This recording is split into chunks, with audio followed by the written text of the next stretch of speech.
itu sebuah perjalanan yang kita selalu syukuri lah waktu itu kita ngalamin itu, karena itu jadi membuat kita meluruskan niat bahwa saya pengen menikah itu tujuannya untuk ibadah. Betul. Ya, jadi kita tuh sama gitu, kita sama-sama punya sakit psikisnya lah, kita punya luka masing-masing dari masa lalu, baggage kita yang belum kita lepaskan gitu dari masa lalu gitu. Jadi kita menikah bukan dalam kondisi yang sama-sama secure dan sehat betul. gitu. Ngopi di teras bareng Rian.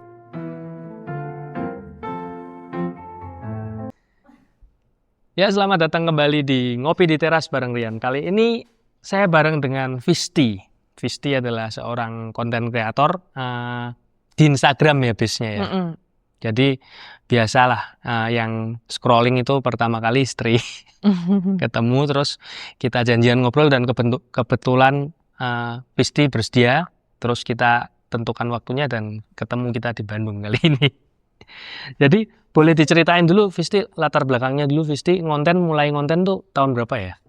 Mulai ngonten dari tahun mungkin mulai ada sejak fitur Instagram Reels tuh. Oh, mulai Reels ya.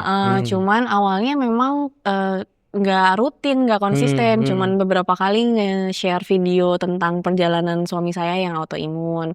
Beberapa kali naik juga, banyak yang tertarik infonya, gimana kesembuhan, proses kesembuhan dan segala macamnya, tapi nggak pernah konsisten sampai karena saya mikirnya apa yang harus saya bagikan ke media sosial, hidup saya emang semenarik itu, kayaknya enggak deh gitu. Tapi sampai lama-lama kayaknya mulai saya ke psikolog, mulai saya ke psikiater, itu saya mulai ngerasa ada hal-hal yang saya pengen bagikan, ada kegelisahan yang saya pengen orang-orang tahu juga, supaya ngajak ke kebaikan bareng-bareng lah untuk kesembuhan lahir dan batin gitu. Dan akhirnya mulai konsisten kayaknya di tahun 2023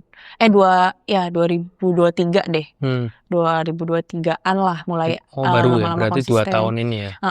Gitu. Terus lebih rutinnya lagi kayaknya di 2024 kemarin, tuh selama setahun lumayan banyak pencapaian lah di perkontenan ini. Perkontenan gitu. Dulu kakak ke psikiater tuh pemicunya awalnya apa ya? Awalnya ke psikolog dulu. Ke psikolog dulu. Awalnya ke psikolog dulu. Sampai terus ke psikiater. Iya, awalnya kan ke psikolog karena merasa untuk saya berfungsi sebagai manusia yang, saya kan ngerasa gini, dalam hidup tuh pasti saya ada reasonnya nih, diciptakan ke bumi, ke dunia sama Tuhan nih. Saya pengen melaksanakan amanah ini gitu.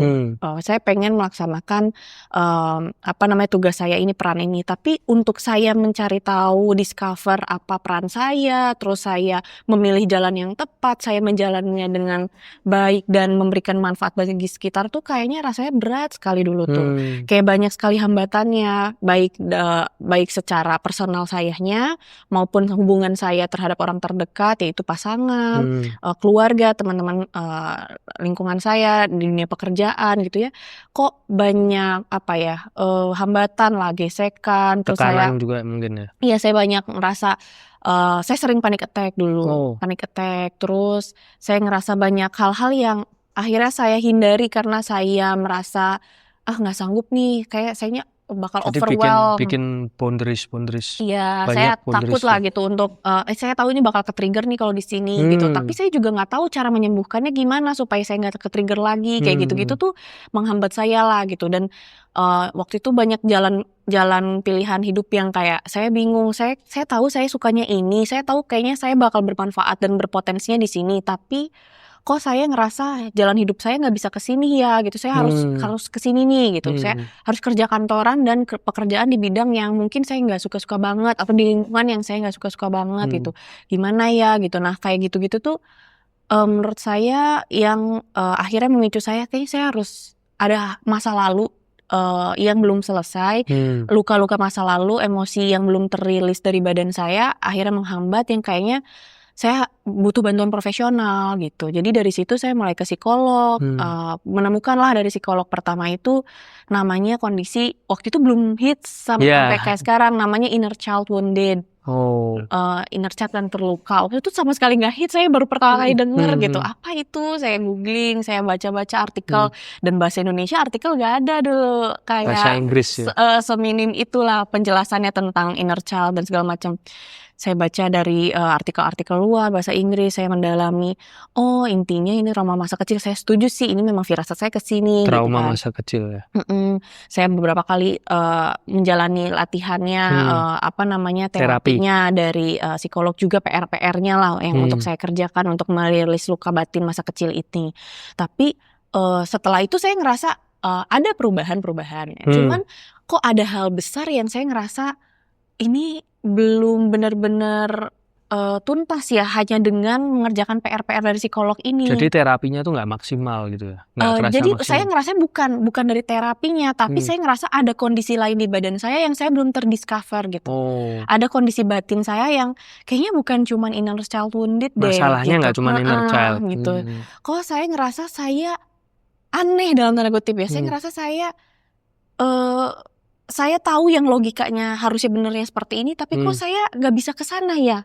Contoh, saya tuh kalau misalnya emosi, saya nggak bisa nih ada kayak orang escalate dari level 0 ke 100 gitu, di pelan-pelan dari tadinya netral jadi mulai kesel, makin marah itu orang seperti itu kan normalnya. Kalau saya tuh nggak bisa, saya bisa tiba-tiba lagi happy, lagi netral gitu, lagi biasa aja, bisa tiba-tiba marah banget karena ada trigger sesuatu, misalnya saya bisa tiba-tiba meledak, tantrum, panic attack, nggak bisa gerak gitu ya, atau saya bisa tiba-tiba nggak bisa gerak, kaku tangannya dan sesak nafas kayak gitu, atau saya bisa misalnya nggak ada trigger bahkan apa-apa, saya bisa tiba-tiba ngerasa ada momen-momen sedih banget, sedih tapi nggak tahu apa, perasaan saya kosong, saya sedih. Kenapa saya sedih? Saya kan lagi nggak mau sedih gitu. Apa yang membuat saya sedih? Bener-bener gitu. nggak bisa ngendaliin itu. Ada trigger-trigger seperti itu dan jadinya kan kayak gitu mengganggu ya dalam saya berhubungan sama pasangan, terutama yang tiap hari ketemu gitu. Ketika berkonflik tuh jadi nggak sehat gitu. Iya, apa betul, yang harusnya kita selesaikan, saya secara logikanya saya orang komunikasi, saya tahu nih, saya mendalami juga relationship dan segala macam dari dulu. Saya tahu nih untuk menyelesaikan konflik sama pasangan tuh gini. Tapi kok kalau saya mau praktekin kayaknya susah gitu. Kayak batin saya, fisik saya tidak mendukung apa yang ada di logika saya gitu. Nggak bisa nih saya cuman menjalani apa yang udah saya tahu gitu. Akhirnya dari situ saya mulai ke psikolog lagi. Saya kebetulan ganti psikolog. Kebetulan kan waktu pertama ke psikolog tuh online juga, dan itu masa-masa pandemi. Betul. Terus akhirnya, dan itu di Jakarta saya nemunya. Nah akhirnya karena saya orang Bandung, terus saya carilah psikolog yang ada offline di Bandung. Terus ketemu juga sama sepupunya suami itu, dia dia lulusan psikologi, terus dia kerja di satu lembaga psikolog lah. Nah, dia ada menyarankan saya coba ikut tes ini, namanya MCMI ya kalau nggak salah. Itu tes untuk mendeteksi, memang yang dipakai secara secara ilmiah gitu. Mendeteksi ada kemungkinan gangguan mental apa mental di diri illness kita. apa ya? Gitu. Saya coba tes, dari hasil situ ternyata memang ada depresi yang cukup berat waktu itu kondisinya. Terus ada kecenderungan bipolar dan borderline personality.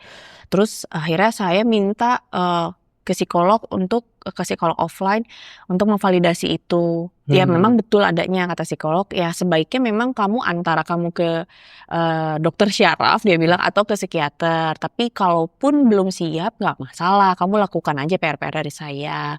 Terus saya ngerasa biar tuntas, biar maksimal gitu ya. Akhirnya ke psikiater, minta rujukan BPJS. Untungnya udah punya tes itu, jadi dipermudah lah saat itu. Jadi kalau fase ada satunya. tesnya itu ke BPJS lebih mudah ya? Sebenarnya tanpa tes itu pun bisa aja sih, tergantung fase ke-1-nya. Yang penting kita tegas dan kita ngerasa memang saya butuh ini, bukan diada-adain gitu. Betul. Kan yang dikhawatirkan orang-orang nanti di fase ke-1-nya takut dipersulit atau gimana. Tapi sebetulnya takut nggak dikasih rujukannya. Tapi sebenarnya kalau kitanya tahu betul itu yang kita butuhkan, kita bisa jelaskan sedemikian rupa sih. Dan kebetulan saya tambah ada penguatnya itu Iya, kan. Jadi betul, betul. nih dok, saya butuh rujukan ke psikiater karena hasil tes saya seperti ini, dianjurkan ke psikiater gitu. Nah setelah ke psikiater ya terdiagnosis lah, itu tuh tahun 2020 akhir ya kalau nggak salah, atau 2021 saya lupa. 2021 akhir. 2021 antara 2020 akhir atau 2021 awal lah. Ya masih pandemi. Akhir-akhir pandemi udah mulai new normal waktu itu. Terus akhirnya terdiagnosis secara resmi sama psikiater saat itu ya depresi dan borderline personality disorder saat itu. Bukan bipolar ya berarti? Bukan bipolar. Ada perbedaan. Kalau personality disorder itu, borderline itu gangguan kepribadian, sementara kalau bipolar itu gangguan mood. Gitu. Mood swing ya? Mood swing. Gitu ceritanya.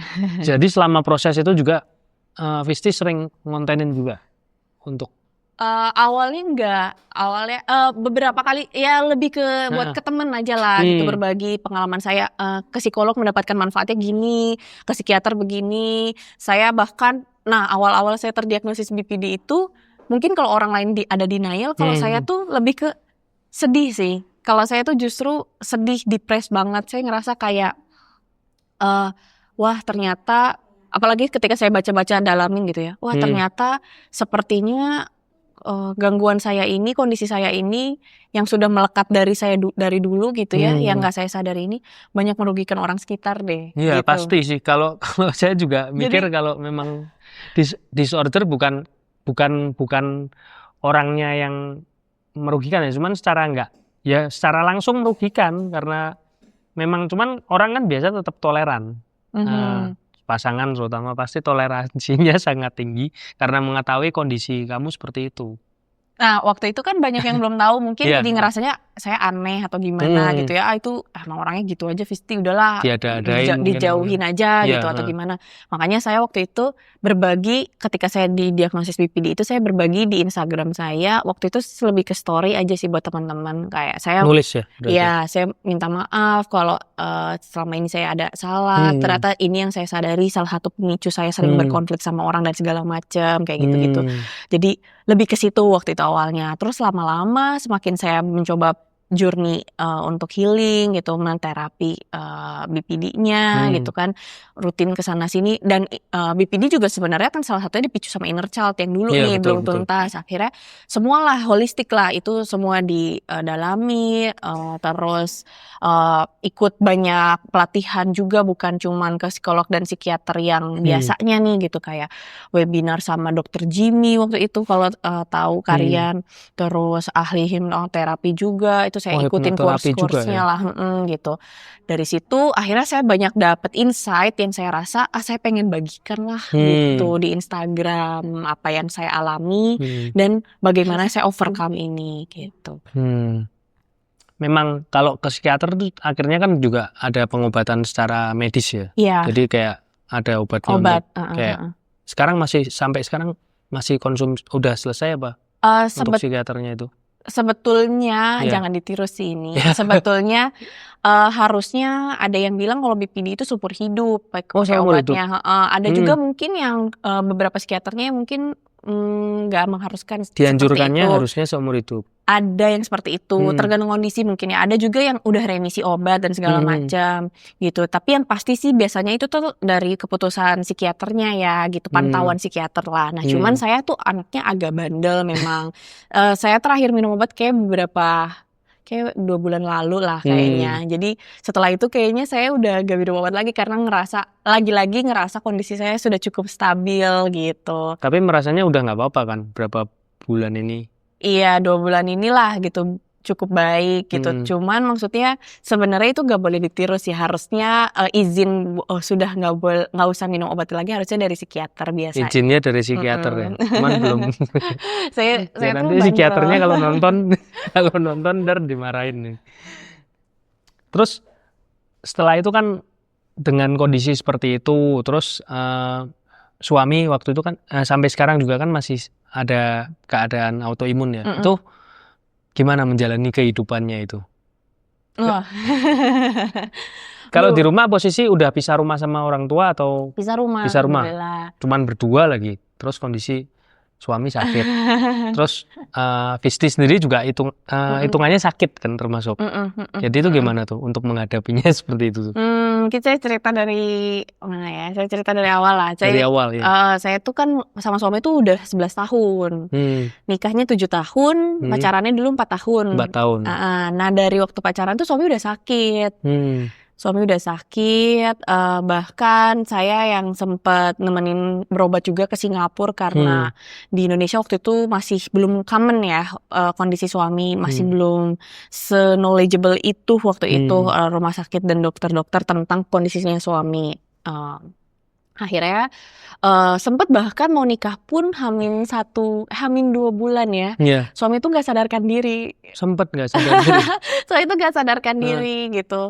Walaupun sebenarnya mungkin itu bukan dipicu sama kondisi autoimun ya, sebenarnya itu mungkin kondisi yang lain. Kalau di Islam mungkin ada yang bilang itu ketempelan dan segala macam. Tapi kalau yang saya akhirnya dalami bareng suami sih sekarang mungkin saat itu kondisi depresi ya. Suami itu kondisi depresi yang sampai halusinasi mungkin. Gitu. Jadi itulah kalau tadi ditanya pengalaman spiritual, itu salah satu pengalaman spiritual saya dan suami sih terberatnya waktu itu salah satu titik balik kami lah gitu. Akhirnya untuk meluruskan segala niat untuk menikah tuh waktu itu gara-gara pengalaman itu. Hamin 2 bulan suami nggak sadarkan diri, kita bolak-balik lah nyoba banyak cara, yaitu ke orang pinter gitu ya, terus ruqyah dan segala macam kayak gitu-gitu. Nggak sadarkan dirinya berapa lama itu? Gimana ya? Jadi tuh gak sadarkan diri benar-benar sampai hilang, nggak bisa diajak ngomongnya mungkin ada kayak 2 harian gitu. Tapi jadi sisanya kayak pingsan gitu atau? Enggak, tidur terus tapi kalaupun bangun nggak bisa diajak ngomong. Diem aja gitu? Iya, ngeliatin aja gitu. Tapi dia bisa makan atau bisa minum? Nggak makan, jadi kasih makanan cair aja. Aduh. Terus dan tiduran terus. Nah tapi sisanya selain yang nggak sadarkan diri benar-benar nggak bisa diajak ngomong tuh kayak dia bertingkah seperti bukan dia gitu. Beda. Iya, entah itu dia kayak anak kecil banget atau dia jadi pemarah banget atau aneh-aneh deh pokoknya gitu. Selama 2 hari itu? Enggak, yang 2 hari itu benar-benar nggak bisa diajak bicara. Sisanya tuh kayak hampir sebulanan tuh. Wah, lama kayak juga gitu. Iya, selama bulan puasa waktu itu. Waduh.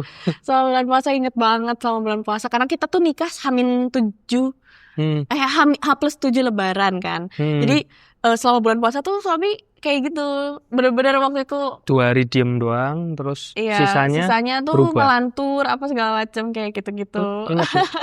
Dia inget nggak tuh posisi seperti itu? Ingatnya tuh lebih katanya kayak tidur banyak mimpinya, mimpi aja macem-macem katanya. Mimpinya macem-macem. Nggak bisa lihat waktu jam itu, nggak bisa lihat Kak, sadar nggak bisa lihat. Wow. Tapi nggak ingat dia ngomong apa aja ke kita, ngapain aja nggak ingat.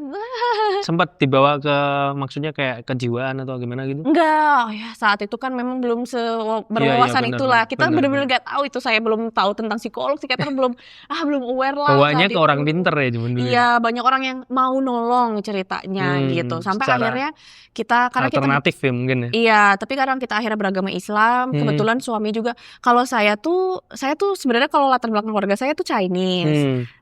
Saya tuh Islam satu-satunya di keluarga.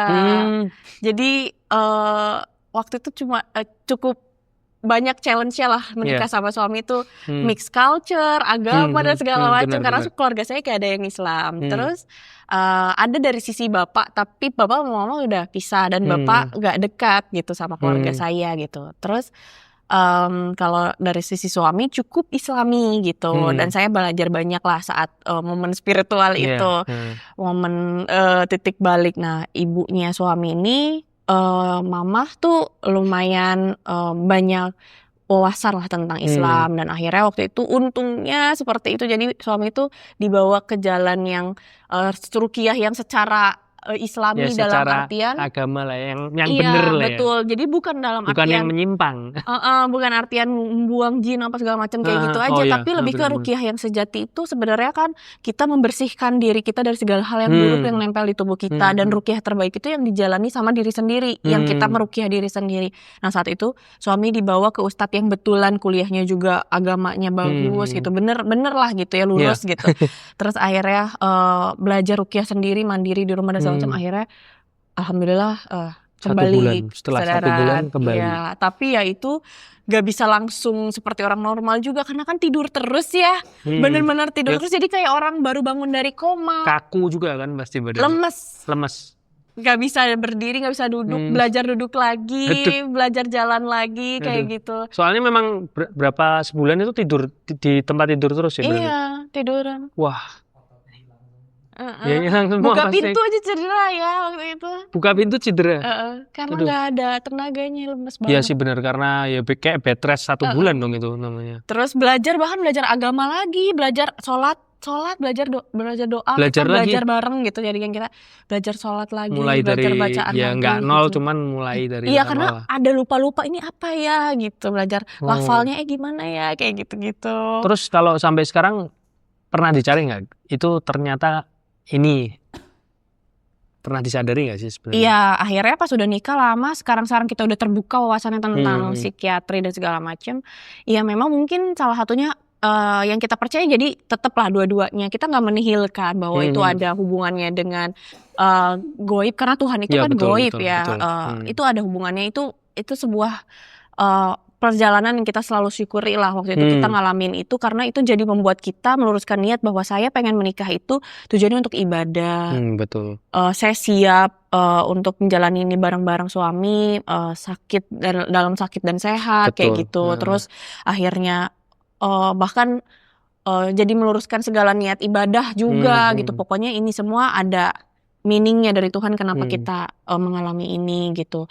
Dan ditambah wawasan ilmu psikologisnya juga sekarang mungkin saat itu banyak keluar trauma-trauma suami yang sebetulnya saat itu diri dia mungkin dia ingin dewasa ya, dia ingin bertanggung jawab, dia tahu dia mau mengambil peran yang berat sebagai seorang kepala rumah tangga gitu. Di Islam tuh terutama kan berat sekali untuk menjadi imam gitu. Nah mungkin ada kesadaran itu ditambah dia punya luka batin masa kecil juga yang mungkin belum selesai juga, akhirnya itu semacam kontradiktif ya, semacam crash gitu, akhirnya membuat dia takut mungkin cemas ya. Sebenarnya kan suami autoimun juga salah satunya kan punya kondisi psikis sebetulnya. Jadi kita tuh sama gitu. Kita sama-sama punya sakit psikisnya lah. Kita punya luka masing-masing dari masa lalu, baggage kita yang belum kita lepaskan gitu dari masa lalu gitu. Jadi kita menikah bukan dalam kondisi yang sama-sama secure dan sehat betul. gitu. Nah, jadi akhirnya mungkin kalau suami tipikalnya, kalau saya mungkin jadinya BPD, kalau suami waktu itu mungkin jadinya lebih ke gitu ya, jadi ke shutdown gitu. Jadi tiba-tiba mungkin dia hilang gitu kesadarannya saking dia mungkin takut dan cemasnya mungkin dengan tanggung jawab hilang yang dari dia dirinya, menghadapi. benar-benar hilang.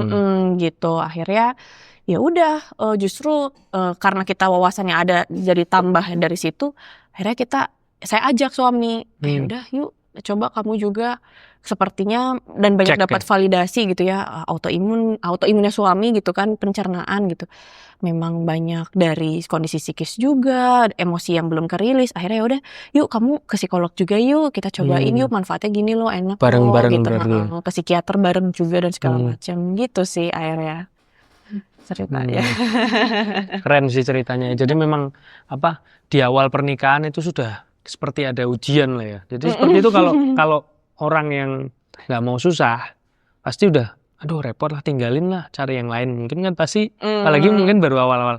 Ini ujiannya sudah terlewati dengan ya kita kalau ujian terlewati kalau nggak mengandalkan Tuhan nggak mungkin bisa. Betul. Pasti dari pihak Arif sendiri juga mengandalkan Tuhan, terus dari pihak Risti juga karena mengandalkan Tuhan, maka permasalahan itu bisa terlewati bersama-sama. Solusinya pun kalau dalam Tuhan solusinya pun nggak mungkin menyimpang, betul kan? Akhirnya Ruqyah sendiri, terus Ruqyah dengan ustadz yang benar itu kan memang diarahkan lah. Nah terus konsultasi ke psikolog itu psikolognya berarti sama itu posisi? Kebetulan dapatnya yang berbeda meskipun tempatnya sama. Tempatnya sama tapi dapatnya waktu itu berbeda sih. Psikiater pun gitu, rumah sakitnya sama tapi kebetulan dapatnya psikiaternya yang berbeda. Psikiaternya berbeda, wah. Sampai sekarang masih bro? Psikolog itu dapatnya kebetulan yang bisa hipnoterapi juga, jadi bonus gitu kan psikolog konsultasi dapat hipnoterapi dari situ banyak. Jadi tahu juga saat itu ketika itu. Jadi di throwback gitu ya. bisa. Masalahnya autoimun sebabnya ini memori ya. Tapi memang pernah nggak sih Visti, kalau aku sih jujur nggak pernah ke psikolog, ke psikiater belum pernah ya. Cuman kalau aku sama istri itu juga pernah ada permasalahan yang terkait dengan inner child itu, dan kita dapatnya itu justru dari retret. Kalau kita secara Katolik ya, kita dapatnya itu dari retret. Waktu itu retretnya retret luka batin kan. Jadi kalau kayak psikolog dan psikiater itu mungkin secara sains, kalau Romo dan suster yang di mana, di Karmel itu, Cikanyere atau di Tumpang itu, mereka biarawan Karmel, mereka mungkin punya kelebihan. Jadi mereka dengan doa-doa itu kita di-trigger dan slide itu keluar. Slide itu keluar. Waktu itu mungkin Arif sama Visti juga pernah ya, waktu di psikolog ada sesi terapinya, mungkin slide itu benar-benar keluar. Jadi ingatan yang ketika kita berumur 2 tahun, setahun, atau mungkin waktu bayi pun benar-benar jelas terlintas slide gini. Ya ini ternyata sebabnya. Begitu kita berdamai dengan itu, kita damai dengan itu sebenarnya damai dan apa? Minta dengan Tuhan, minta sama Tuhan. Tuhan, tolong aku bisa mengampuni masa laluku dan tolong aku. Itu satu kali klik aja kayaknya udah, oh iya, solve. Itu rasanya kalau aku sama istri sih sharingnya seperti itu sih. Oh ya, tadi sebenarnya pertanyaannya kan gimana ya, gimana menjalani pernikahannya, apalagi berdua doa gitu ya, berat seperti apa. Saya bisa bilang sebetulnya saya nggak malu mengakui bahwa hubungan saya dan suami itu tidak sehat gitu. Apa istilah anak zaman sekarang, toxic relationship gitu, tidak sehat gitu. Dari zaman kita pacaran, dari zaman kita bahkan mungkin sampai saat ini pun kita lagi masih mencoba untuk sehat gitu, menjalin hubungan yang sehat dimulai dari diri masing-masing yang sehat gitu. Dan momen titik balik yang waktu sebelum nikah itu pun saya belajar artinya yang namanya berpasrah dan berserah diri. Karena kita udah nyoba segala cara dan segala macam gitu. Ternyata terbukti bahwa manusia tuh ada batasnya ya. Saya tuh nggak bisa apa-apa. Kami tuh nggak bisa apa-apa untuk menolong, untuk menyembuhkan diri, nggak bisa ya. Ternyata semua tuh pokoknya mengandalkan Tuhan aja saat itu. Pokoknya harus berpasrah, lakuin yang maksimal, terbaiknya.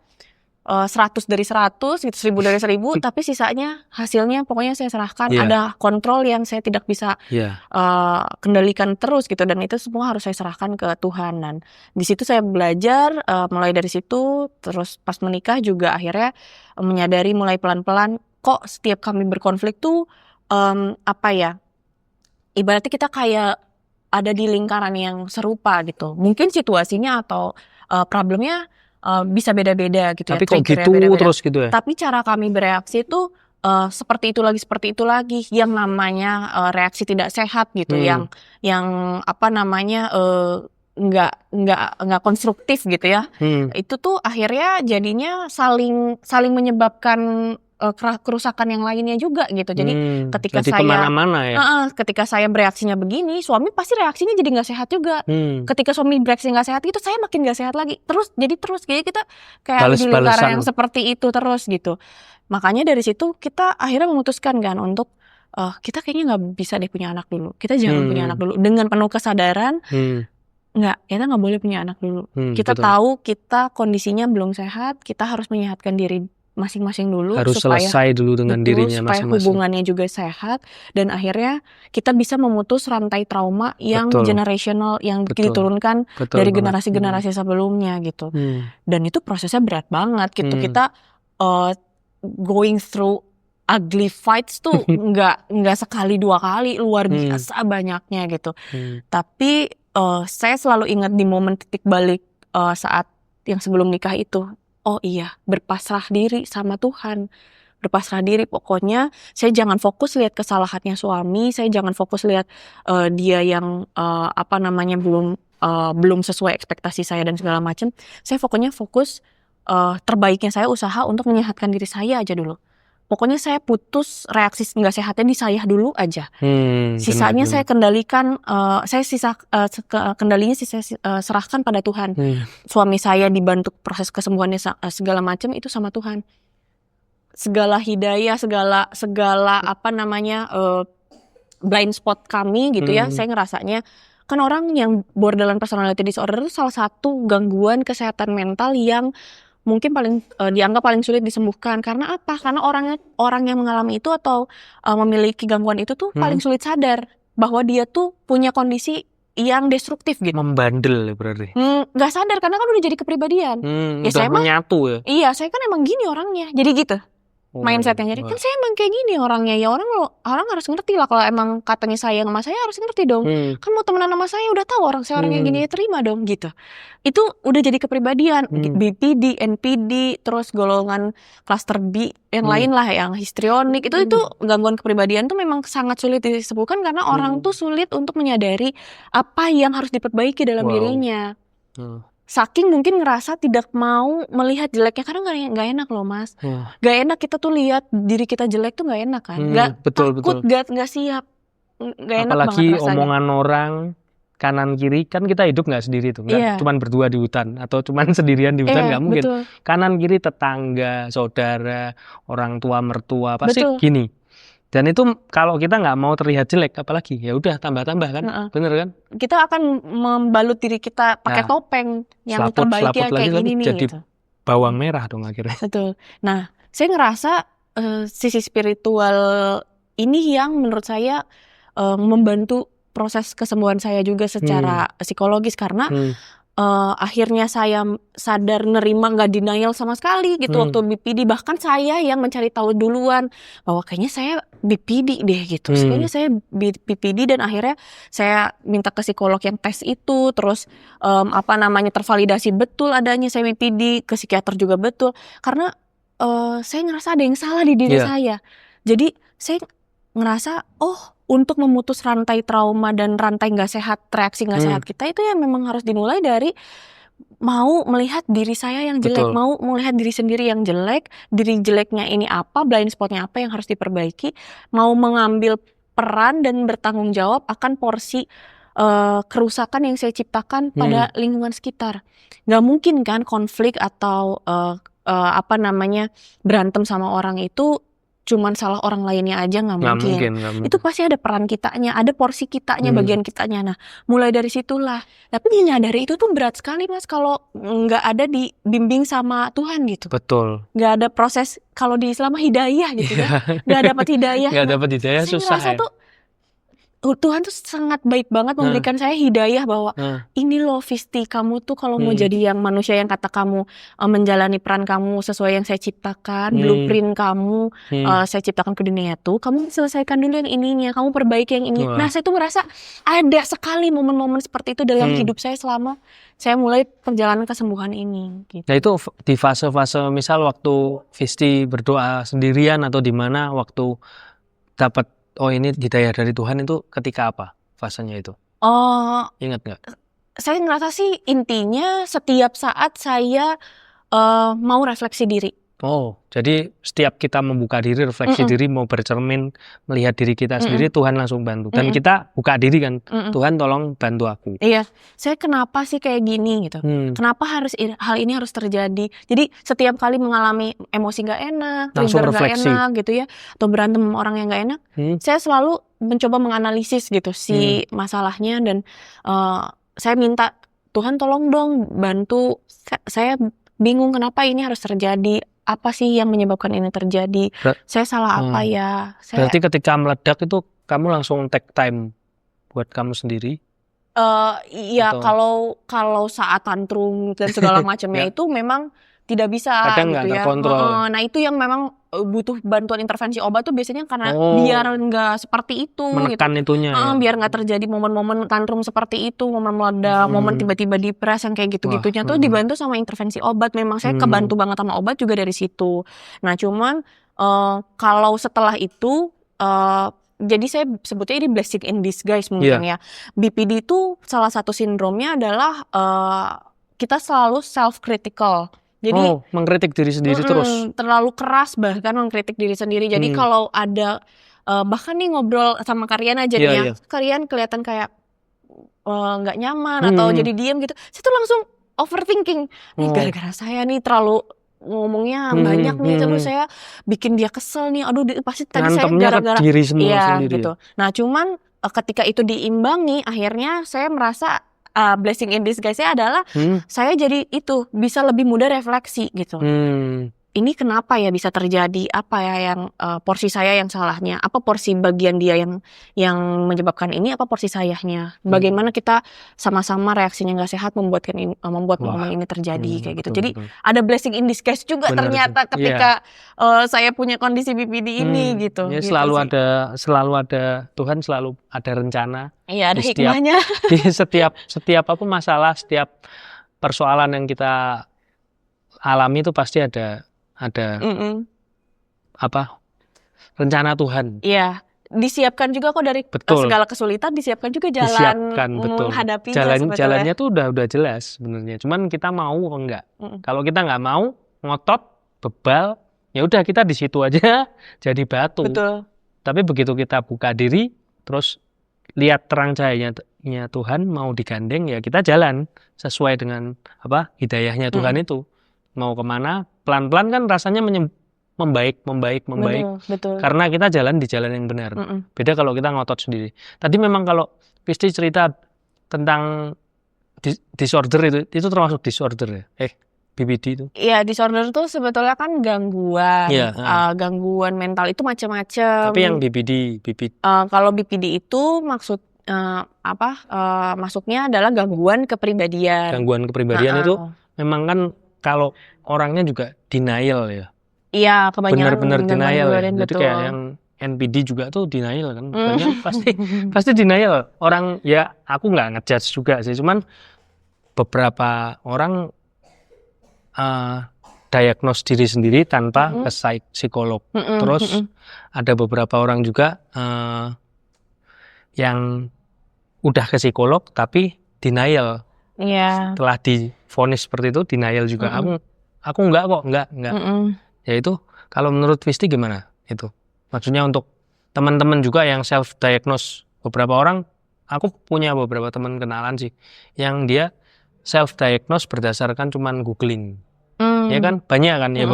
Aku nggak ngejudge juga, cuman itu kan kalau kita self diagnose terus kita mau berdamai kan nggak bisa kan. Ya memang kalau kayak gitu harus ke psikolog ya. Iya, betul. Nah, itu caranya meyakinkan kalau kira-kira orang ini, kalau berdasar pengalaman Fisti kan Fisti sendiri yang punya kesadaran untuk aku harus ke psikolog. Lah itu gimana?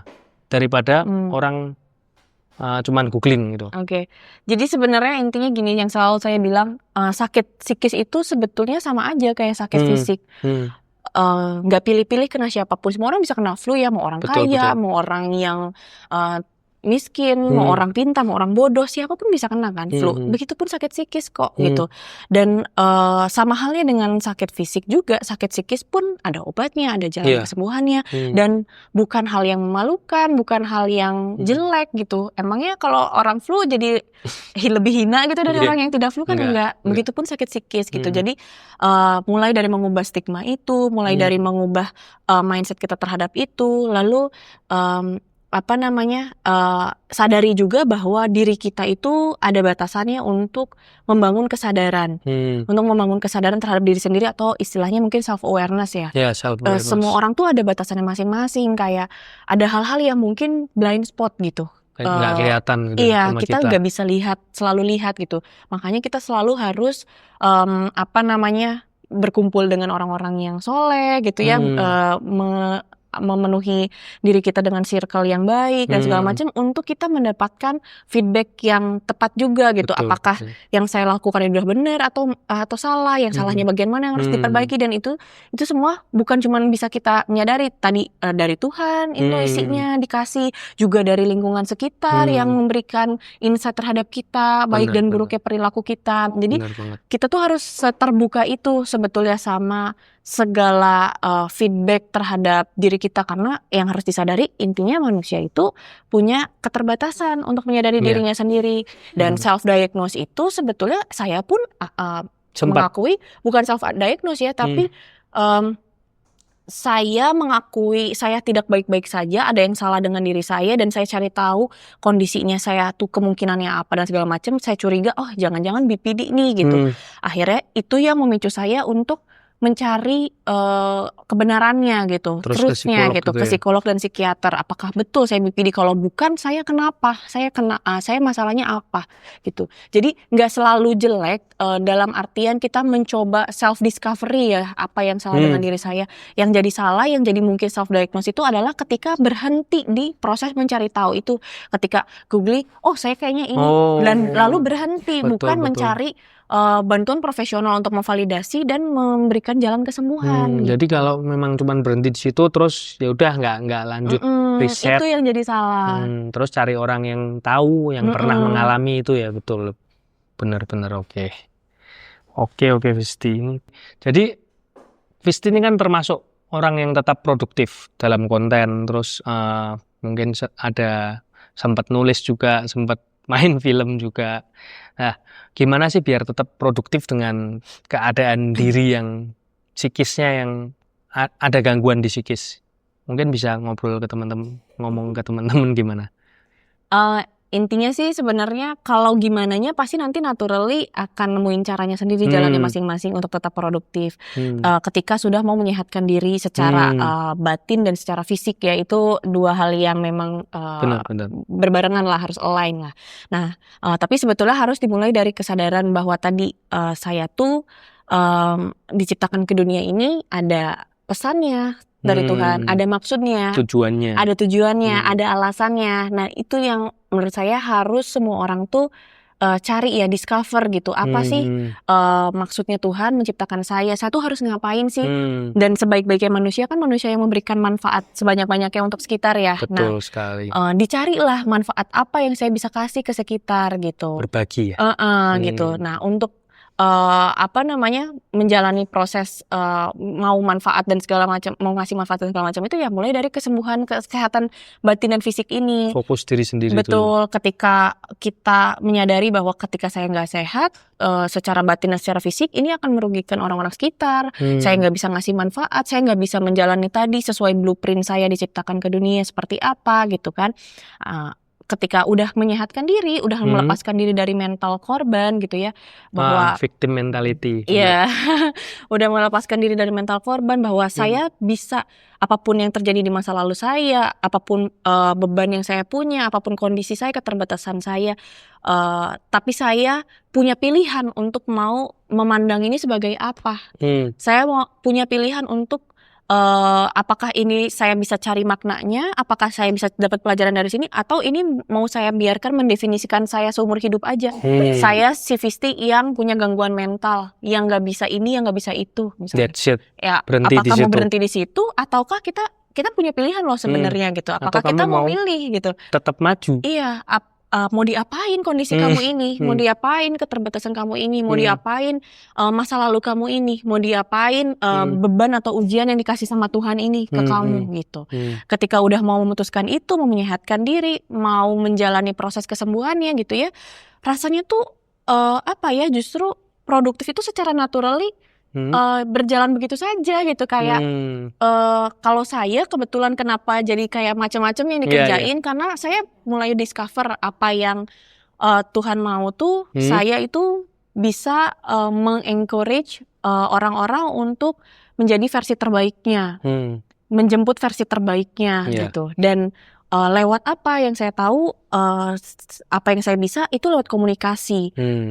Komunikasi kan mediumnya macam-macam ya, bisa lewat tulisan, bisa lewat ngobrol seperti ini personal, betul. lewat konten kalau zaman sekarang, lewat buku, lewat film, karya pokoknya. Dan saya menyadari saya ingin, misi hidup saya ingin tadi membantu orang-orang menemukan jati diri terbaiknya yang sesuai blueprint yang diciptakan Tuhan.